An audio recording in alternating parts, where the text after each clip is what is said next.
So that pretty much covers all the basics from both PvE aspects to PvP. Um, and a lot will say that the game opens up at level 10, and I would tend to agree, but at the same time, I would think that to me, the game opened up, um, I'd say around level 4, maybe level 6, because you're doing this starting quest, the tutorial part, which is very linear, almost like a hallway. And and then they actually fixed that in the latest beta weekend, where once you start finishing your character and you do that whole introduction bit, like the starter dungeon, if you might say, um, that is not too unfamiliar for Elder Scrolls folks.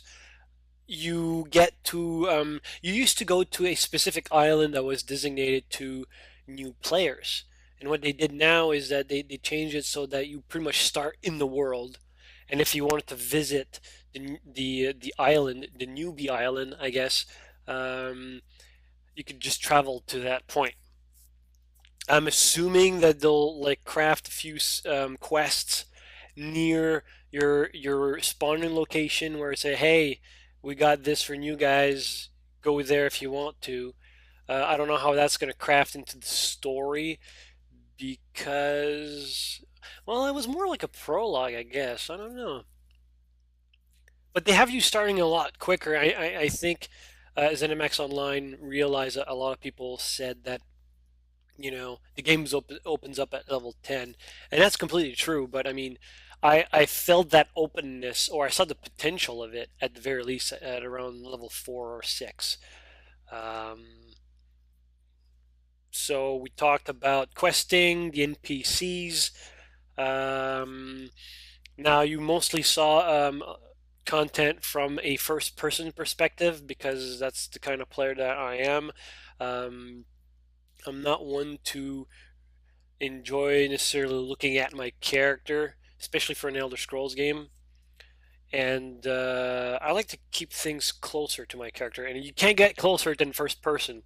That's the way I see it. So that's great. Um, Loot rewards. Did I mention crafting? That's there, and PvP, latency, technology behind that, all that stuff. So yeah, is it a good game? I would say definitely. It's certainly a game that I'm excited to play at the very least, and because there's always that, oh, it's an MMO and blah blah blah. And as I'm making these videos, I was getting a lot of comments from you guys, and one of the comments that struck me was, I think on the first video, where someone said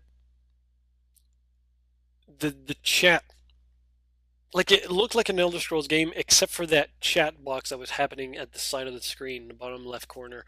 And actually, I'm gesturing here. That's for me. For you guys, it would be on this end, obviously. But because it's yellow text, it's very bright, very obvious, and it scrolls very often. And for some folks, that might be very distracting. And one of the things that probably eludes a lot of players. Um, those that know probably don't care, but there is a button at the bottom left side of the screen where the chat window is, where you can collapse it completely. And all you have is like it collapses into like a miniature dock where you have like icons to whenever you get notifications and mail and whatnot. So I didn't play too much like that because by the time I noticed it, I was playing in a group, so I kind of needed to see the chat and stuff like that. And I thought it was a nice touch. So if you're ever like one of those solo players who just want to absorb the world, there's that function, like there's that feature where you can just, that chat, I don't care for it. Let me collapse it. It's me time. And obviously, you get to enjoy having people jumping around, running around naked. I've seen a few, although very rare.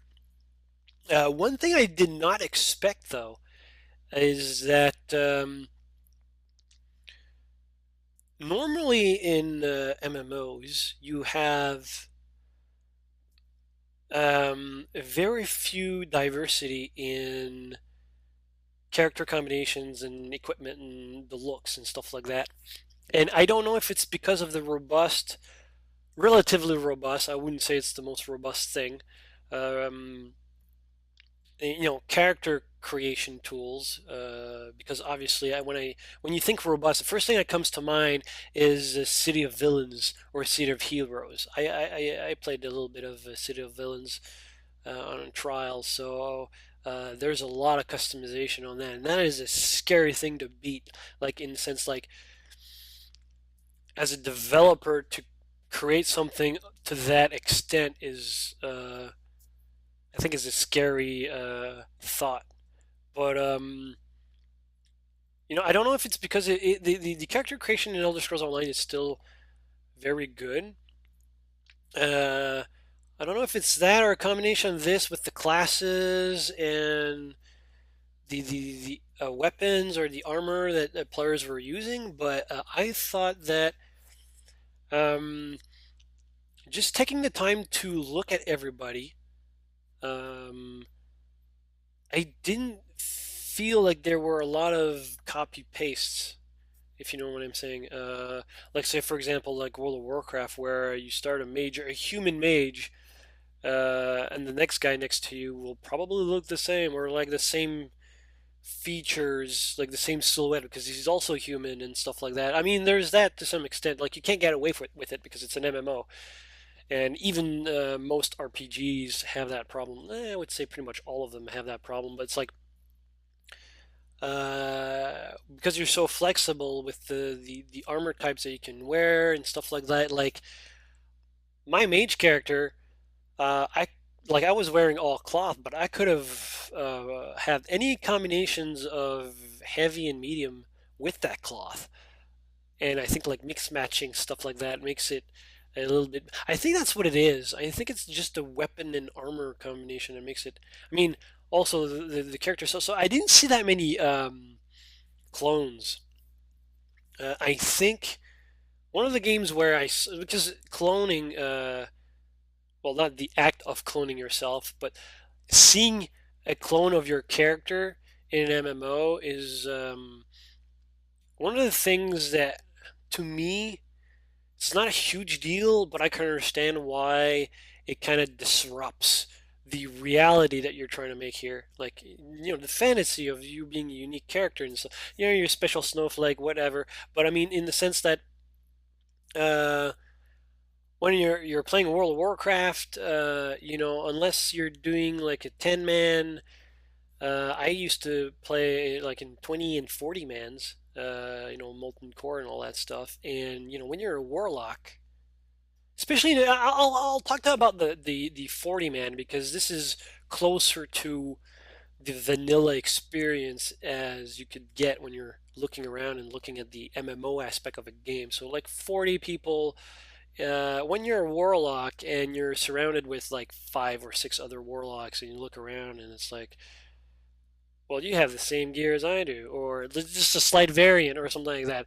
It kind of disrupts the fantasy of it a little bit. Or I think the worst case of cloning it was in the original Guild Wars. Uh, I played a necromancer and loved the character very much. He has a very unique style, but there was that one guy. After like 4 years of playing that game, I found that one guy, and I took a screenshot of it, although it's buried in a hard drive somewhere. Um, he had the same face, he had the same armor, he had the same hair, the same colors, everything. I think the only exception is that um, his armor, he had like a green outline to it as opposed to red, the one I was using. So it's like it was the same thing.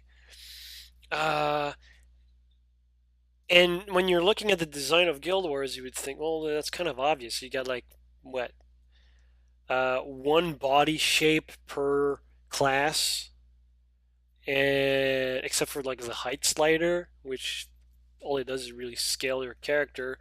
A couple of faces, like I would say, like when I say a couple, I say like about nine, and then a couple of hairdos, around nine as well. So it's like there's not that many customization.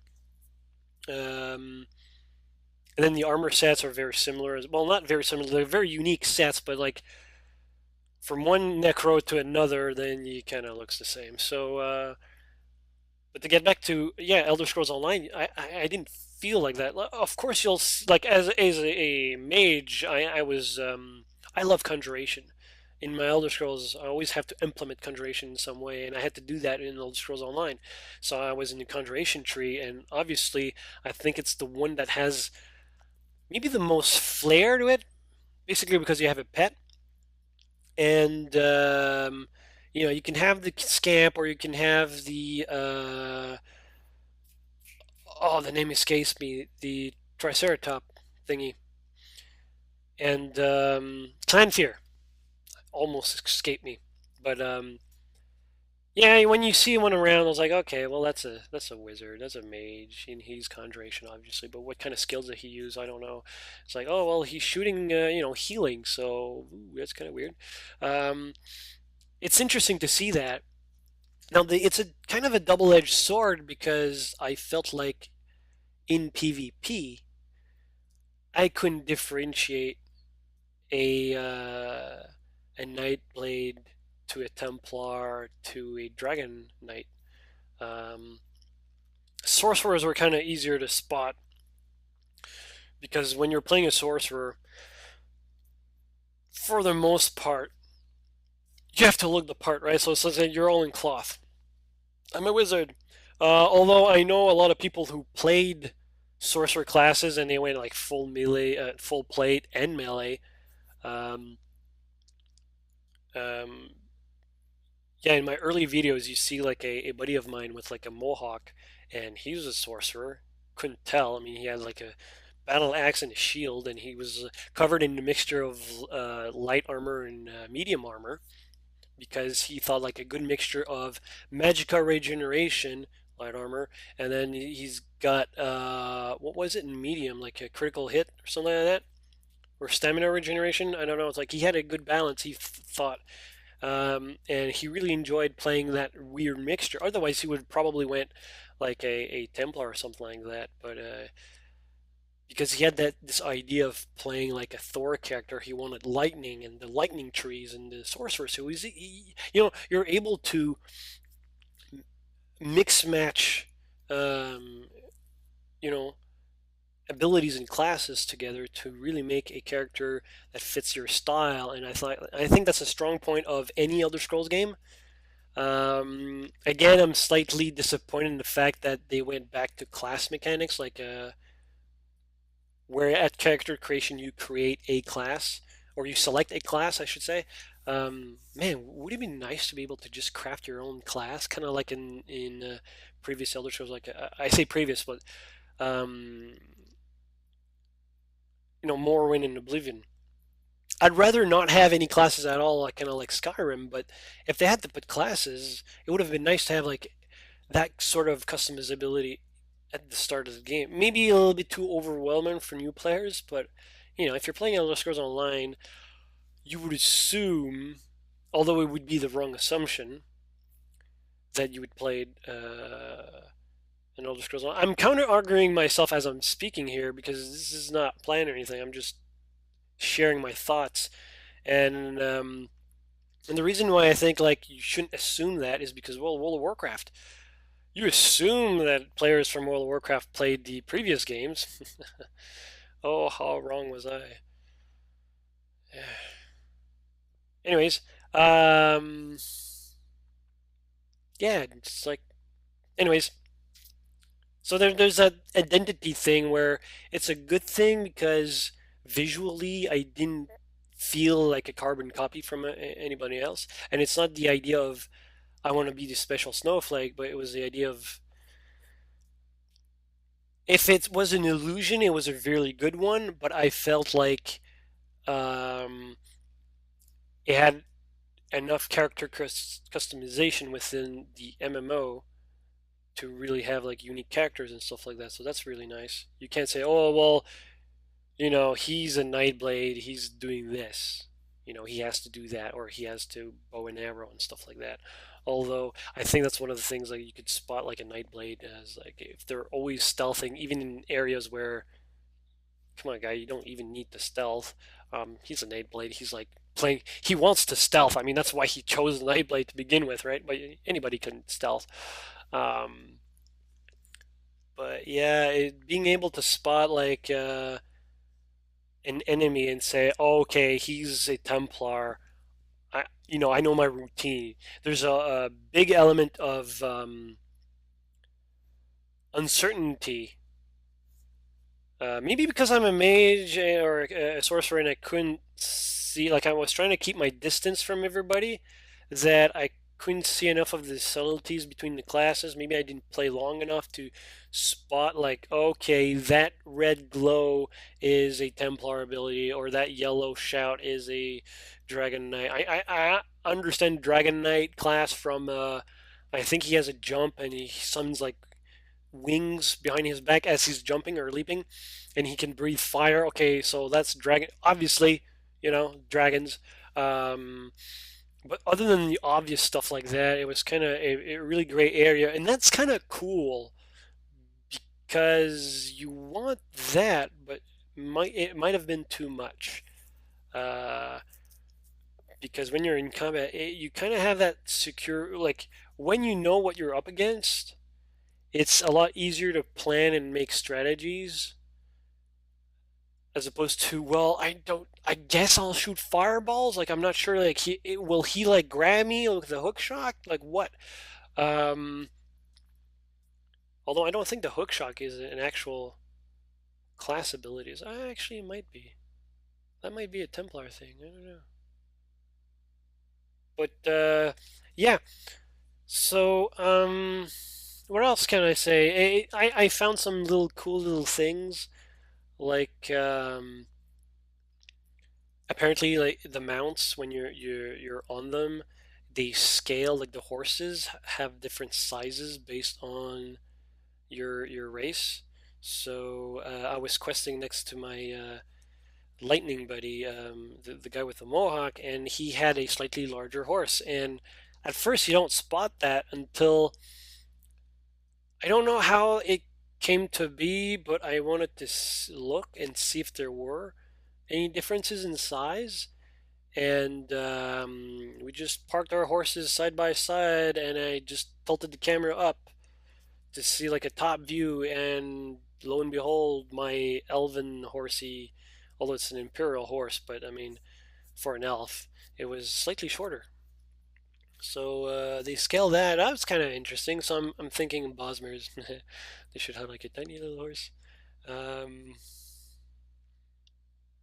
Now, the question that a lot of people would ask at this point is, all right, well, it's a fun game. Now, is it worth it? Because that's a whole,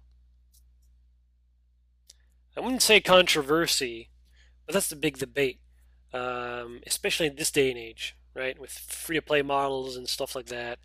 Uh, you hear this all the time where, like, oh man, this should be free to play. It's so bad that this is like a subscription based model. And they say that for every game. Um, And there are multiple ways to see this. And I'll go with the most obvious one. If your main critique of a game is the subscription, you know, and that's like why you don't want to play that game, then it's like, well, there's two ways to look at that also. It's like you're either mission accomplished because they want you to have the interest of playing the game, and then they have the money because nobody wants to pay for stuff, right? I'd rather pay for stuff, but I enjoy free to play models as well. I mean, it depends on the game. to me, playing MMOs, I don't find. I guess maybe because I'm used to it, I don't see the issue of playing a subscription fee because you are paying for a service. It's not just a game. So it's like, I paid my $60. I should be able to play it nonstop. Well, no. Uh, you're paying for a service, and that's to keep the servers online and to keep the content flowing. Now, nowadays, keeping the servers online is not a big issue. There's a lot of games that, and I'm thinking always reminded of Battle.net or Bungie.net. I don't know if you guys remember that, which, if you, we used to call it BNet, but then again, BNet was also BNet because you had Bungie.net and Battle.net, and Bungie.net died a long time ago. Like it got shut down. But there's a lot of services that allowed you to play your games. Your $60 game, and you could play multiplayer with your friends, with strangers, and play co-op or play competitively, and they were free to play once you pack it, like you bought the game. And then you have games like Guild Wars, where you buy the game for $60 and you get to play it nonstop. And you have Guild Wars 2, and basically it's the same thing. Who would have thought? You buy the game once, and then you don't have to pay for. And then you got other like free-to-play models. Well, there's a lot of games that used to have subscription-based gameplay, and then they kind of converted that into free-to-play. Now, it's not necessarily a bad thing. You could say, well, the game died, so we had to keep itself alive by being free to play, blah, blah, blah. In some cases, that's true. In some case, well, it was true, but they kind of find out that that was the best way for the game to actually thrive. I mean, it depends on the game.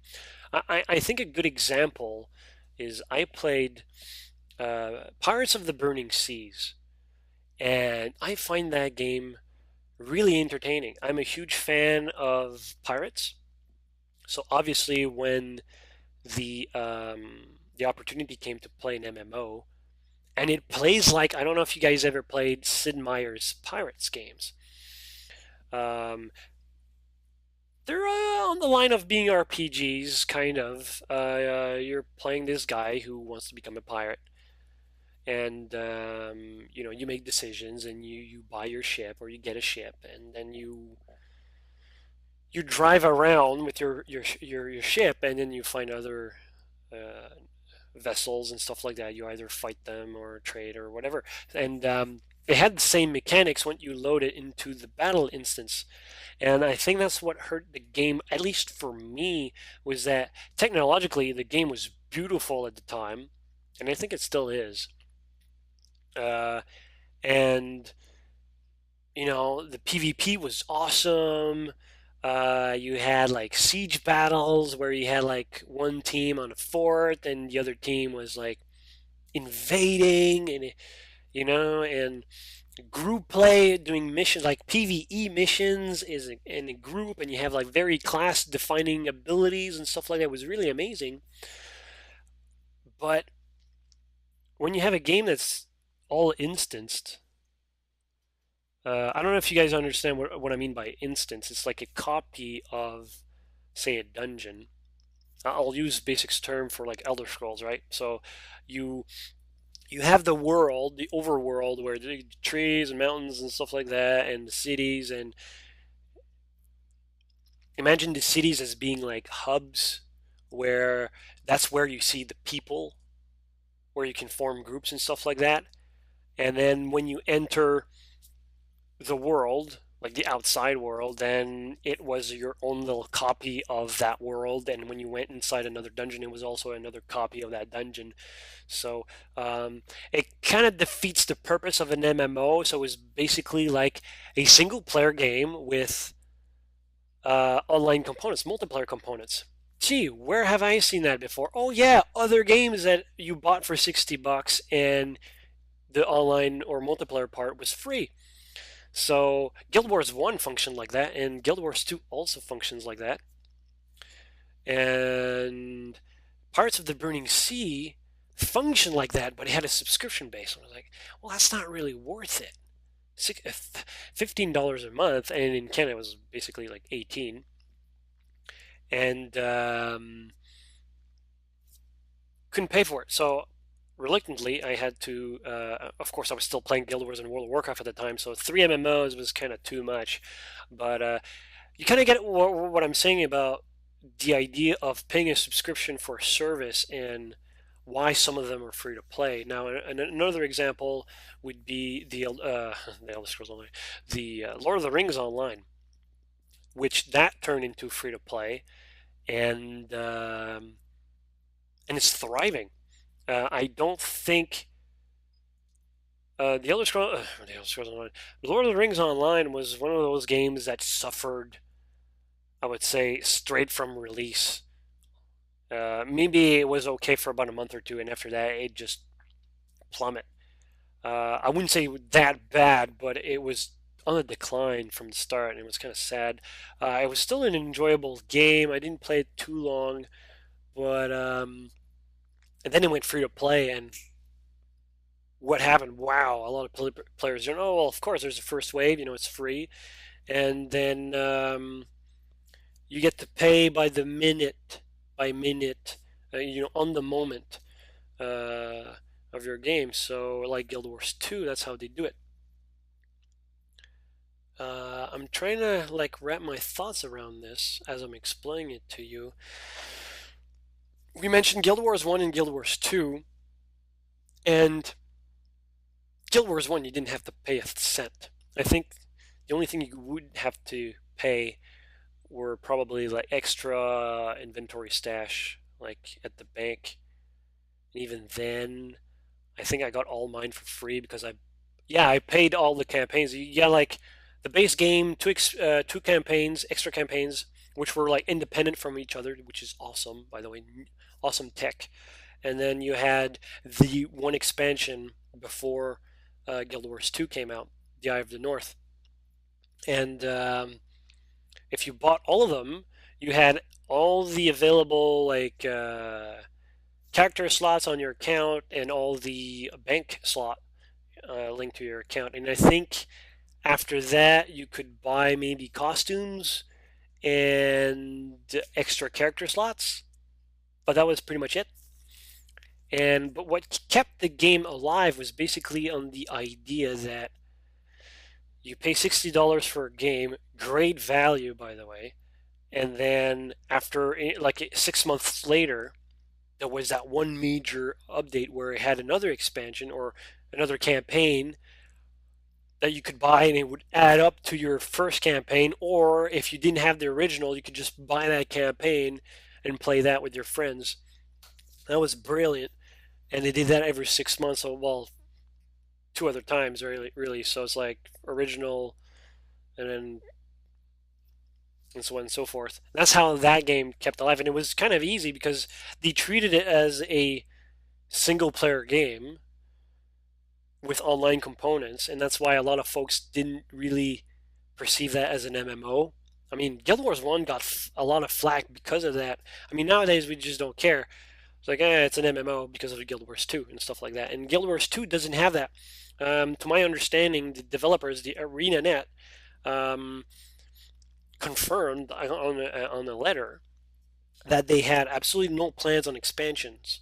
So what you have now is not necessarily what you get, but what you have is the game, and then on a weekly/monthly basis, they're adding tiny little bits of story to that, or new dungeons and new content, and they're just expanding on it very slightly. It makes the world a lot more alive, I suppose.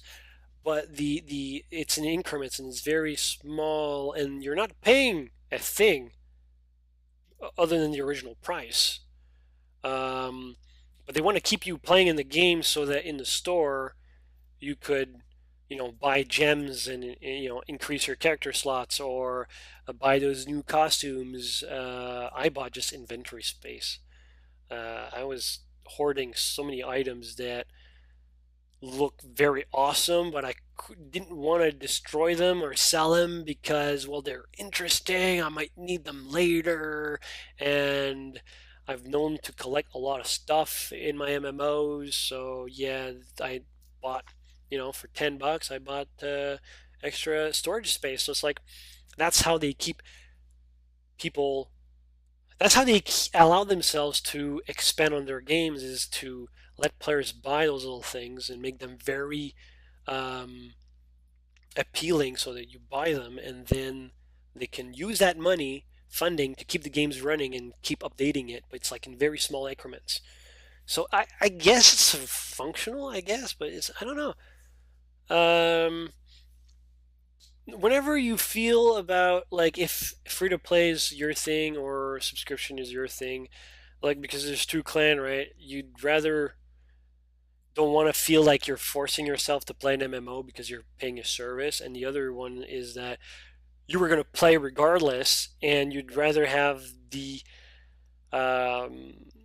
you'd rather have the developer to have as much funding as they need to make the greatest product ever. So there's that two clan going there, and I'm kind of stuck in between. It depends on the game, and in case of the Elder Scrolls Online, I feel like I'm on that side where it's like, uh, I, especially from what my experience with Guild Wars 2, I have nothing against the game other than the fact that it doesn't run on my computer anymore. Fix it. Um, those little, especially with they have like those one moment content where if you miss that moment, then you can't experience it. So it's like living story, right? They're telling a story, and if you miss the boat, well, guess you're on the last page of the boat because you can't read the previous ones, which was kind of good. Um, but you felt like you were missing something when you skipped a week or something like that. It was kind of bad. But to me, those little crumbs of story and dungeons, I mean, it's nice, but it wasn't enough for me. I'd rather play like PvP instead or something like that. So to me, it wasn't fulfilling in terms of additional content. Maybe if you looked at a year down the road, you're looking back and say, "Oh yeah, all that much content, that's an expansion." Sure, fine, whatever. But I'd rather say, "Look, here's $15 a month. I want good service, lag free, new features, improve the interface, make it better, and with that, add new dungeons, take all the money that you need to do that. And if you have an expansion, I'll throw down another $60 for that expansion. Although make that expansion worthwhile because I'm already paying $15 a month. So I'd rather have that deal with the developers than the other one where I'm freeloading. Well, that's kind of a wrong way to put it, but it's like, yeah, you're freeloading, and then you're no risk, no reward, right? So that's my take on it. Not to say that free to play is bad. I'm just saying for this game, I think it fits better. And a game that is designed to have subscription-based play works better on a subscription-based play than if it had to convert itself to free-to-play. And I know a lot of people are saying, well, I'll wait until it's free-to-play. It might happen down the road, but that would be a sad day for me, I think, because it would lose a lot of it. I wouldn't say quality because that's not unrelated, but it's like I'm thinking, well, there's no investment for me to do now. And I don't really care about the extra character slots or because I tend to just play one character. I don't really care too much about visual appearance of my character. Yes, I do, but will I actually spend real money on that? Nah, not so much. Um, so I'd rather invest and expect something in return than just here I am, now what do I get kind of thing. Um, so yeah, now with that said, and I've been talking for a while on this, um, and there's a thing about the pre-order and the collector's edition that I find rather disturbing. And you guys can already see me coming. For those who know, the Imperial race and the cross faction, like I already mentioned a little bit about the cross faction play. If you pre-order the game before the game comes out, you get access, you have the ability to play any race you want in any faction that you want. All right, cool. I pre-ordered because I want that. But I think that ability itself is too strong, it's too powerful of an incentive to pre-order, and that's kind of the wrong way to go. Um, Developers should stop doing that, to be honest. If you want to pre-order, that's fine. I mean, obviously I did. Um, I support the game to begin with, so I'm going to do that. There's so much pressure on the developers to do pre-orders and to have people buy on the pre-order that it's kind of disgusting. Because you get one of those promise and turn around thing where you put a lot of money because you expected something, and then you get the game, and it's like, well, you promised me, why is it out? Or I expected more and stuff like that. And when you buy the game, I guess you can still get disappointed when you buy the game from the store without pre-ordering, but there's a window of opportunity where the developer can say, hey, we took that feature out, or it's not listed on the box, you know?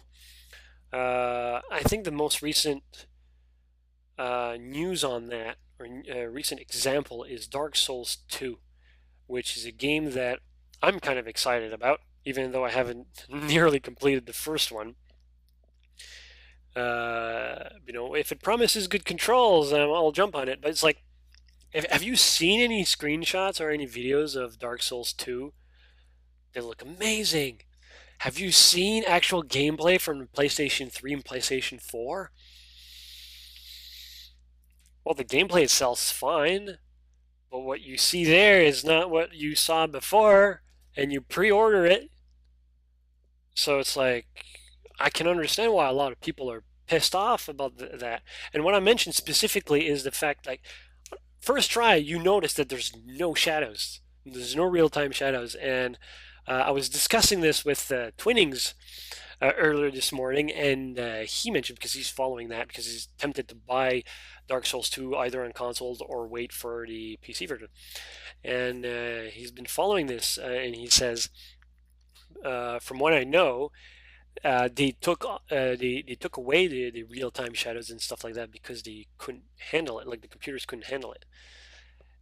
And I'm like, what, really? Well, that doesn't really surprise me. Maybe they'll like activate it later on once they figure out like how to fix a bug or something, or maybe it'll be on the PC version. No, who knows? But that's not fair. You pre-order it, right? That's what you sold that image and saying this is how the game runs.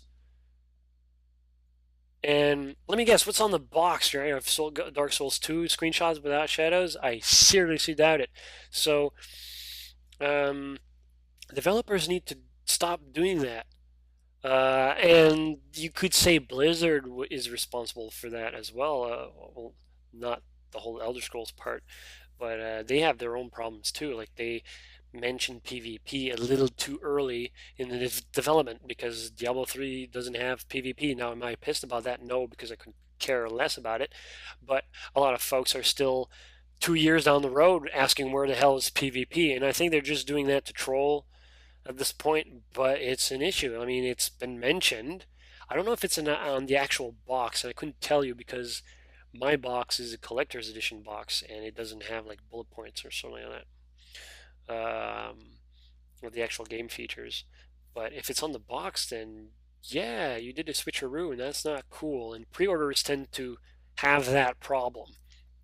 So pre-ordering to get access to all the classes. I mean, of course, you sold it like that and you're delivering, but What about the player down the road who's like, yeah, I completely forgot about Elder Scrolls. There's an Elder Scrolls Online. I want to play with my friends. And he's like, but I don't like Khajiit. And the Bosmares, they freak me out. And the elves, pointy ears and their yellow skin. What the fuck? So, what do you do then? Your brother and your cousins are all playing on that freaking elven crap Dominion. And you have to live with it. So, that's wrong. And why would you do that, right? I mean, there's a whole PvP aspect, and earlier in my videos I said like, and then you cut an entire race for collector's edition. That's even worse. Now, I'm assuming they'll allow you to upgrade your standard edition, like say you bought the game on a box 3 months down the road, and you say, I like this game, I don't want to play in Imperial because, when I was playing in Skyrim, you know, I played in Imperial and it was fun, so I want to play that. So I get you could upgrade, but really an upgrade for a race that should be there in day one? I mean, it will be there on day one, but why isn't it not in the basic package? I don't understand that. I mean, why couldn't you have the basic game and have Imperials, and because the whole Cyrodiil thing happening, have Imperials play on all factions, and maybe if you pre-ordered, you can have mixed match or whatever. I don't know. Like, the whole pre-ordering collector's edition right now kind of disgusts me on that regard, and unfortunately, I fully support the game and fully support the company behind it, so guess what I'm doing? Right. No, I'm not. It's not even a matter of, giving example because I rarely do pre-orders and I rarely do collector's edition. I have Diablo 3, I got Guild Wars 2, and I got Skyrim on pre-ordered and collector's edition. Reaper of Souls, Diablo 3, is also collector's edition and also on pre-order. Elder Scrolls Online. There might be other games, but I'd rather play or buy the game afterwards. I'm kind of like that. So, like, if I'm showing an example here, would be, well, I'm fully committed. Like, right now, ZeniMax is doing a fine job. It's kind of on the gray side when it comes to pre-ordering and stuff like that. But you gotta say, if people are buying, they're doing their job right. By right, I mean they're, they're bringing back bread to their, what's the expression? Feeding their families or something like that. They're doing it right. But is it really right in the long? I think it hurts more. Like short term, it's okay. Long term, it hurts the industry, and that's bad. That's probably the best way to put it. Pre-orders should just stop completely, I find, and have collector's edition in the stores or on your online shop or whatever, and remove it from those stores if you're out. Don't list them on the web anymore. They're out. Announce it, make ads if you want, but pre-ordering. So, but that has nothing to do about Elder Scrolls Online in general. I just think that they've done something that it would have been a clean record, a perfect record, I might add, if it wasn't for that. Because I would go blindly like, oh my god, this is amazing, ZeniMax Online is true, blah blah blah, awesome game. They listen to their community, and they do, but they have that hook. It's like, ah. Anyways, what do you guys think? I think I went as thorough as I could. This is,